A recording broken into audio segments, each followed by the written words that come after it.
Welcome to the 5% Club podcast, the space where ambitious leaders go to master their careers and their lives. I'm Shayla King, a former C-suite executive turned performance and happiness coach. And this is the podcast for leaders who want it all. The promotions, the paychecks, and luxurious amounts of time for what matters most. Each week, I'll teach you how to work less, make more, and design a life you love. Let's go. What if I told you the most powerful productivity hack isn't on your calendar? It's in your bed. Welcome back to the 5% Club. I'm Shayla King, your favorite energy and recovery coach. On today's episode, we're covering Sleep Like a Boss, 14 rituals that restore energy, hormones, and executive mojo. This one's for every high performer who's burning through willpower and caffeine, but still waking up exhausted. You're not lazy. You're not unfocused. You're probably just under-recovered. Let's fix it. Today, I'm going to take you through 14 rituals for better sleep. I've incorporated most of them myself, and I now wear an Oura ring.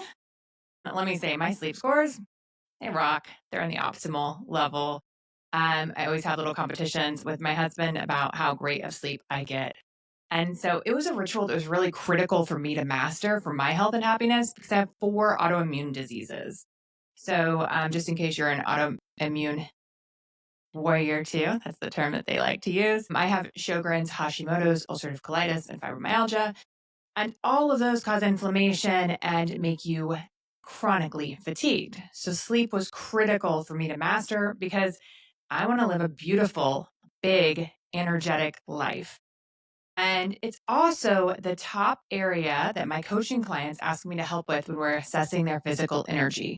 Sleep is always the one that they're like, yeah, my sleep is terrible.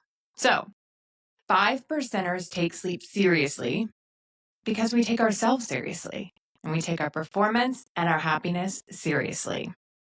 So let's start by talking about why sleep is a non-negotiable ritual. So Arianna Huffington in her book Thrive tells the story of collapsing from exhaustion. She broke her cheekbone on the way down, and that was her moment where she realized that sleep wasn't a luxury, it was a necessity, a strategy, and a foundation for success. She actually went on to put sleep pods in her company and said she wants it to be the case that rather than it being weird to take a nap at work, she wanted it to be weird to make big decisions for the company while sleep deprived. In her book, she talks about the major catastrophes that have happened in the world and like Exxon the Valdez oil spill and the Challenger explosion, and how when you research those, you find that almost all major catastrophes in human history in some part can be led back to sleep deprivation. And those two she shares in the book, like detailed examples of how people knew things were going to go wrong, but they were too tired and didn't address them. I also find it fascinating on a side note that we can research these instances and find out that in corporations not feeling comfortable giving feedback and knowing something that could help the organization, could help improve the decision, could help eliminate risk isn't shared because of the hierarchical nature and how bad we are at receiving feedback. So that's just a Shayla side note that I think is fascinating if you study those big issues that happen in history as well. But for this, with her research, she found that people being exhausted and sleep fatigued was one of the number one reasons that contributed to these disasters. They also find that when you're driving, that being sleep deprived can be the same as being drunk. We are not performing at our best when we're sleep deprived. It makes us almost delusional. It makes us angry and short, and we just don't show up with that energy. Remember before we talked about like, if you were going to be a 1 through a 10, how do you feel? And most people say 5, 6, 7. And then I asked you, do you want to date a 6? Do you want to hire a 6? Do you want to work for a 6? No, people are attracted to people that come in the room and they feel fantastic. They're happy to be there. They show up with energy. It's literally magnetic.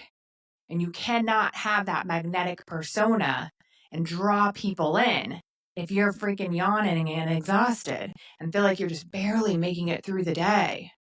And so trust me, I get it. It doesn't get worse than that autoimmune disease like fatigue where it would hurt to get out of bed. and it would feel like each one of my legs were, 150 pounds, and it would hurt to walk to the bathroom. I remember walking up the stairs at Coke Industries, and there's probably like 12 of them, and had tears in my eyes because the pain was so immense walking up those stairs. So I know what complete exhaustion feels like. And I may never be 100% perfectly healthy the way that somebody could that doesn't have these things. But because I have figured out my personal playbook, what works best for me, I am able to live a vastly different life than other people that have the same conditions. So that's what we want to do for you. We want to figure out exactly what works for you, makes you tick, so that you can put those things into place to come out and have the most energy and feel the best that you can under your circumstances. I want to talk about where I was, and then I'm going to talk to you about why sleep is so important. And we're going to jump into 14 different habits that will help. So I used to give all my energy all day. And when my battery hit zero, I climbed into bed. I left like no time, no energy before going into bed. I just collapsed. I mean, guys, I was like too tired for any type of nighttime routine. I didn't take off my makeup. Sometimes I didn't even brush my teeth. I know it's disgusting. But I was just so exhausted from the day, from doing way too much and not understanding my energy reserves, not understanding how to downshift throughout the day, and not seeing sleep for the importance that it was. So I learned over the years through coaching to own my life and not just let it happen to me. I didn't have to be a victim of just, I had to get one more thing done for the kids and one more thing done for work. And now there's no time to do anything but collapse. So I knew I had to make a change. So I started researching the importance of sleep, how to get good sleep. And I came up with a new thought about sleep that I want to share with you today. So you see, sleep is something that we do for a third of every single day. Yet we treat it like it's a necessary evil. It just happens. We don't think about it. We don't prepare for it. We just lay down and hope it works. What if instead we thought about our day in segments? This is the reframe that helped me. What if I prepared for bed the same way I prepared for the day? Because think about it. We have processes to get ready in the morning for that section of our day. Maybe it's brushing your teeth and hair, drinking coffee or tea, or maybe it's something more elaborate like, grounding and journaling, creating goals list, doing your hair and makeup, choosing an outfit for the day, working out, doing a sauna, cold plunge, like whatever it is that you do. There's at least some amount of a ritual that you do to get ready for that section of your day. But sleep, we have no prep, we have no plan, we just climb into bed exhausted. When really, it's 1/3 of our life and another huge segment of our day. It's where our mind, our body, and our hormones do their most important work. So let's talk about it. What actually does happen when we're asleep? I'm going to give you a little bit of science behind it, why it's so important, and why it's a performance hack. So while we're asleep, our cells actually detox from the day. Our glymphatic system, which is like the brain's cleanup crew, I always imagine like people with little brooms through the street, they actually flush out waste products that build up from thinking, from working, and from simply being awake. And so that has to get flushed out, and that happens when we sleep well. This includes something that's hard for me to say. It's like a beta amyloid. Maybe I got that right. But it's a compound that's linked to Alzheimer's when it accumulates. So imagine those street sweepers needing to clean up all this trash. And if they don't and it accumulates, it causes Alzheimer's and other diseases. It's wildly important. While we're sleeping, our immune system resets, repairs inflammation, and it scans for trouble. Our hormones regulate, especially cortisol. So cortisol is the one we've talked about before, that throughout your day as the stress rises and you don't downgrade, you don't regulate your emotions, that just keeps rising. It's what has you hold on to extra fat. It creates extra stress in your body, which causes all types of disease. So while we're sleeping, our hormones regulate, especially cortisol, insulin, and the growth hormone, which support everything from fat metabolism to emotional stability. And this is kind of cool. Our memories consolidate, which means your brain literally sorts files and strengthens what you learned that day. So yeah, Sleep is part of your productivity strategy. It's part of your performance. It's not just a break from it. It's not passive. It's not optional. It's a high performance recovery system. And if we're not protecting it, we're not protecting our results. All right. So today we're not just talking about hacks. We're talking about treating sleep like a high performance ritual that it actually is. I'm going to take you through 14 rituals for better sleep. I've incorporated most of them. And I told you I wear that Aura ring and my sleep scores rock. So it's just a critical area for us to live a big, beautiful, energetic life. So let's go through the 14 rituals for better sleep. These are all backed by experts and proven by science. Number 1, keep a consistent sleep schedule. So Dr. Matthew Walker, who was featured on Diary of a CEO, one of my other favorite podcasts, and he has Why We Sleep, says that the number one thing we can do for better sleep is to wake and sleep at the same time every day. Even weekends, y'all. It locks in your circadian rhythm and it improves deep sleep. It teaches your body what to expect and it can actually go into those cycles easier. Now, I'll be a realist. I'm not going to go to bed the same time every night, even on the weekends, because sometimes I like to have a little more fun on the weekend. But I try to keep it within an hour. So if you normally go to bed between 9:30 and 10:30, then on the weekend it's between 10:30 and 11:30. Any of those huge swings, any shift workers really disrupts your circadian rhythm and it keeps you from getting into deep sleep regularly. So what I'd ask you to do is at least look at the minimum of the weeknights. On the weeknights, can you go to sleep within the same 30-minute window or an hour window? And then on the weekends, can you watch it from getting too much off? Even sleeping in the mornings on weekends will then screw up your sleep schedule. So trying to say, if I get up at 6:30 during the week, then I'm going to be up by 7:30 on Saturdays. It will help you get deeper sleep.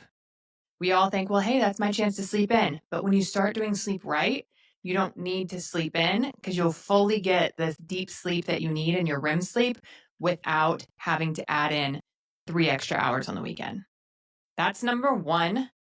Keep a consistent sleep schedule. Number 2, get morning sunlight within 30 minutes of waking. So Dr. Andrew Huberman was on the Mel Robbins podcast, and he was recommending natural light first thing. It turns on your daytime hormones.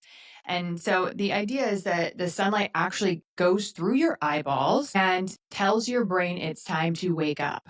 So you actually don't want to have sunglasses on either. We're not staring straight at the sun. We're just being out around it. And our body has its own process, of course, to help us know when it's time to wake up and when it's time to go to bed. And so going outside and letting our eyes see the sunlight right away is a way of telling our body it's time to wake up. So doing that first thing will turn on your daytime hormones and it will start the melatonin timer for better sleep that night. Now, there are some hacks you can look at too, where if you are somewhere where it's dark or it's winter, that there are some lights that mimic that sunlight that you can have inside of your house. So that's something that you could look into as well. Number 3, cut caffeine. So the recommendation is after 2 o'clock from Dr. Rangan Chatterjee. Hopefully I'm saying that right.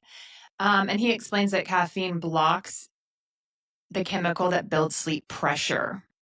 So late afternoon coffee or soda is probably messing with your nighttime routine more than you realize. I don't drink any caffeine after like 11. I've never thought that I'm super sensitive to it. Like I've never felt that I'm a jolty type of person. But the more you study sleep and you want your body to be in that relaxed state, then the more you consider doing these things. So I'll have a cup of coffee or 2 in the morning and then nothing after 11. So that's what works best for me. Number 4, create a digital sunset. So turning off your technology before it's time for bed. So some of it is the idea of the lights and that blue light blocks melatonin. But more importantly, when you're scrolling, it's giving your brain those trigger points that put you in alert mode.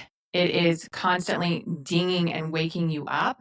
And what you actually want is to make sure that you are starting to slow down your brain. You're starting to get into rest mode. So definitely not scrolling before bed. If you want some time to Scroll, just put it a little bit earlier in your day. And if you can, no TV either. So there are beautiful ways to relax and shut down before bed other than your phone and your TV.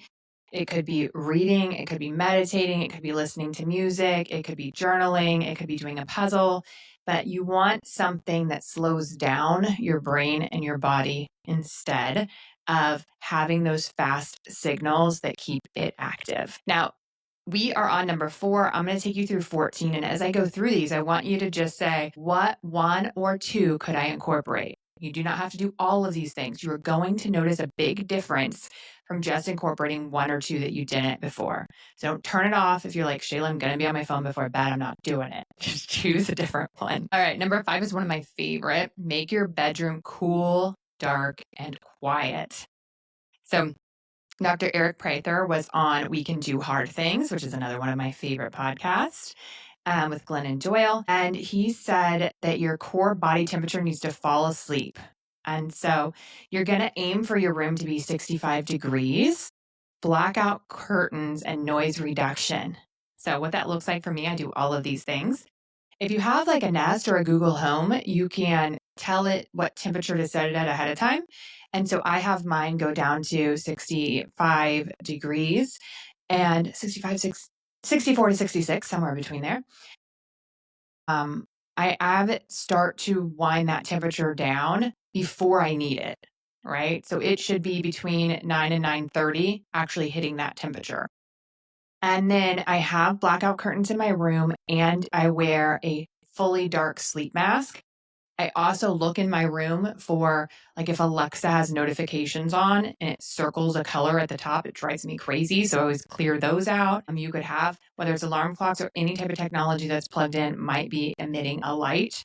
Watch for those, move them out of your room if you can or further away from you.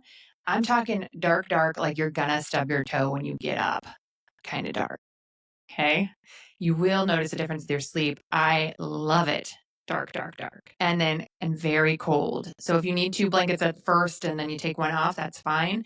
But it will help your body stay asleep and be in a deeper sleep throughout the night when you have it really cold. And then for noise reduction, I do have Alexa go on to like making storms or waves or whatever sound helps you to have that noise reduction. My house is super echoey, and even like the ice dropping in the freezer, I can hear from my room, right? So the kids opening and closing their doors. So anything that can just help zone out any of the small sounds are really helpful. I love a dark, cold room. All right, number 6, use magnesium to help as you go to bed. So Dr. Taz Bhatia recommends magnesium glycinate, especially for women navigating perimenopause or menopause. It calms your nervous system. Others use L-theanine, ashwagandha, or melatonin. But of course, talk to your doctor first. I'm not a doctor. But I do a supplement routine before bed, and mine's specific for my autoimmune diseases, but I think it helps me sleep as well. It does have magnesium in it. And I read about tart cherry juice as well. So I take a mixture of kombucha with a little tart cherry juice, and then I put liquid vitamins in there. The liquid vitamins, from a healthy, good compound pharmacy or reliable source has been the best for me because it's easier for my body to digest because of my stomach problems. And so taking those before bed, like an hour before, can help with helping your body to relax and get ready for bed. So you can research and talk to your doctor about specific supplements that work best for you. But the tart cherry juice and magnesium are part of my personal protocol. All right. Number 7, there's a lot of discussion right now about menopause, and it is almost like this new subject that's came up in the last 18 months. And you can find stuff on all types of channels. Oprah's been talking about it. Mel Robbins has been talking about it. It's all a lot of experts now that you can find and research more. But their main tip here is to consider hormone replacement therapy for menopausal sleep disruption. So Dr. Mary Claire Haver says sleep issues are often hormonal. And if you're waking up with night sweats or 2 a.m. anxiety, ask your provider whether or not hormone support could help. And you deserve options. I was just listening the other day that there was a study done that they've actually, like 30 years ago, and they've now found that there's multiple problems with the study. But because the study was so widely publicized and believed that they thought there was a link between hormone replacement therapy and breast cancer, and because it was so widely believed and not challenged, that they saw a huge drop in how many women were receiving hormone replacement therapy to help with these menopausal symptoms. And now, come to find out, they're finding benefits of the hormone replacement therapy not only for all of the symptoms that women go through during this time, but also to help with like reducing chances of a heart issues. So it was something really unfortunate that just wasn't studied and questioned enough.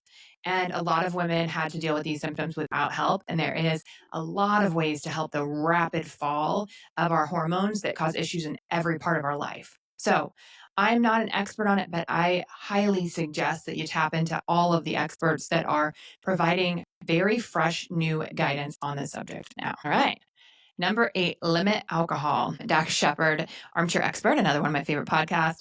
He's been really open about alcohol and sleep and how even one drink reduces REM and leaves you foggy. Dr. Prather says alcohol sedates you, but doesn't help you sleep. That's a huge distinction. It's making you feel like you're falling asleep, but actually getting the right levels of REM and deep sleep are completely different. And so it's really fascinating. You can see with the Aura Ring, I don't drink a lot, but I do drink, and we can watch the difference, my husband and I, when we have a drink or two on what it does to our sleep. So if you're thinking about, well, it's just one glass with dinner tonight, maybe not. If it's not going to add that much incremental benefit to you, then maybe skip it and get the incremental benefit in your sleep. So something to consider. Obviously, the more you drink, the more it's going to interrupt your sleep. But even one glass, they found, does reduce your REM. All right, number 9, close the loop before bed. So how can you get out all of those thoughts that keep you awake at night? So whether it's your phone or having a notebook next to you, but just jotting down and what I call a thought download of everything that's on your mind. It will help you get out to-dos that you don't want to forget. It will help you process the day and help you to be able to relax. So a thought download is simply grabbing a pen and paper and letting your brain free flow. So it could be, oh crap, I forgot to send this email today. And then my daughter needs to bring her soccer uniform to school tomorrow. And oh, I need to call Angela back. And what show was that I was watching? And what am I going to wear tomorrow? And I really enjoyed lunch today with Heather. That was really nice. Whatever it is, doesn't matter if whatever stream of consciousness comes out. It can be things that you're worried about, things that you need to do. It can be things you're grateful for. You can try to keep incorporating more and more gratitude into this. But getting out all of those things that will keep you awake, don't forget that your brain is actively trying to remember when you go to bed. It can really help you slow down and get ready for bed. All right, number 10, exercise. Now, earlier in the day is better for sleep because late workouts can raise your adrenaline and delay melatonin. But I do think one of the reasons that I sleep really well is that I go to the gym 5 days a week and lift heavy weights and walk. And I do that first thing in the morning. So if you want to sleep better, you need to move your body and make it tired during the day so that then you can sleep well at night. So fun fact, I was in the Army and I have never slept better. And let me tell y'all, it was not the comfy beds. It was not the comfy blanket. It was not that they gave me a cold, dark room with some nice meditation music in the background. It's because my physical body was exhausted. So get your exercise in first thing in the morning and it will help you sleep better the next night. Number 11, take a warm bath an hour before bed. So here's the trick. It's actually not the heat that helps, but when you get into hot water and relax yourself, and then you get out and you're cold, that actually drops your core temperature and it signals the body that it's time for sleep. So fun fact there. Number 12, use lavender pillow spray or some form of aromatherapy. Studies show that lavender oil can reduce anxiety and improve sleep latency. So I have a little bottle by my bed that I just spray on my pillows before bed.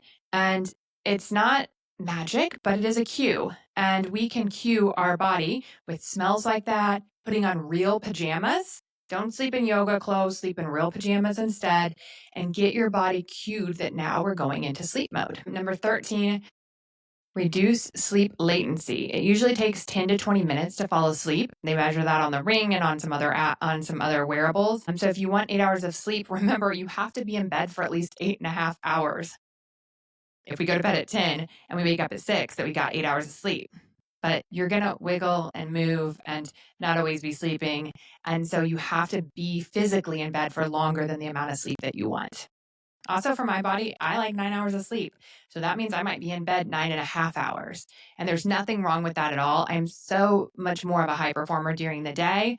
I have better energy and I'm in a better mood because I let myself get the 9 hours that my body needs. So we're not going to guilt or shame ourselves into how much sleep we need. We need what we need, and we're going to get deeper, better sleep by following these hacks. All right. Finally, number 14, track your sleep with a wearable. So I told you I use the Oura Ring. Many of my clients do too, but there's a lot of different trackers that you can use. You can use the Whoop Band or the Apple Watch Ultra, and it'll track your sleep stages, your heart rate, your readiness for the next day, and your body temperature. And it's not about perfection, but it's about awareness. And that's where I told you can get that feedback loop. Like, did that drink bother me or not? And did I get enough sleep last night or not? And so I like it too, because I told you on average, I'm about 9 hours of sleep, but sometimes the other day I got a 94, which is an optimal sleep score. And I was in bed only like 7 hours and 10 minutes, but I fell asleep deep, right?